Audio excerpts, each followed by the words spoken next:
Cinema వాళ్ళు ఈ serial పాటలన్నీ తీసుకొచ్చి సినిమాలో పెడుతున్నారా?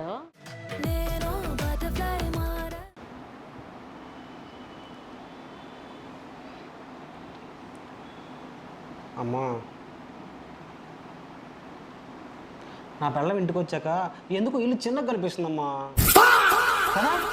ఇంత చిన్నగా కనపట్టమైందయ్యా. 7 కబోర్డ్స్ ఉన్నాయి, 3 బాల్కనీలు ఉన్నాయి. ఎంతమంది ఇంటి నిండా వచ్చి కూర్చున్నా సరిపోతుంది, ఎంతమంది పండుకున్నా సరిపోతుంది.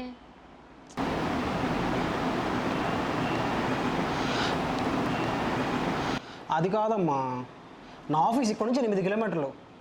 డైలీ బండి మీద వెళ్ళొస్తుంటే నడుము ఆయుష్ 2 పోతున్నాయి. అయినా ఇక్కడ ప్రియ కంఫర్ట్ లేదమ్మా. కంఫర్టా? అదేగా నిన్ననేగా డీమార్ట్కి వెళ్ళి 2 బస్తాలు సరుకులు తీసుకొచ్చాను.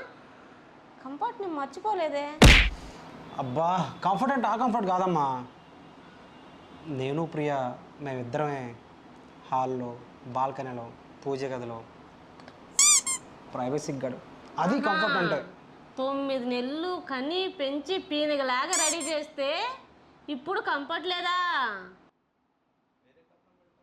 వేరే కాపురం పెడతావా? అబ్బో ఆంటీ, తనకి స్ప్రైన్ ప్రాబ్లం ఉంది, బండి కూడా నడపకూడదు. అందుకే ఆఫీస్ దగ్గరలో హౌస్ తీసుకుందామంట. అవునమ్మా.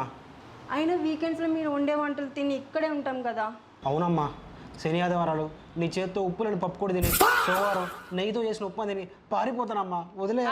ఆపు, నా కళ్ళకు కనపడకుండా వెళ్ళిపోండి మీరు ఎక్కడి నుంచి. థ్యాంక్స్ అమ్మా.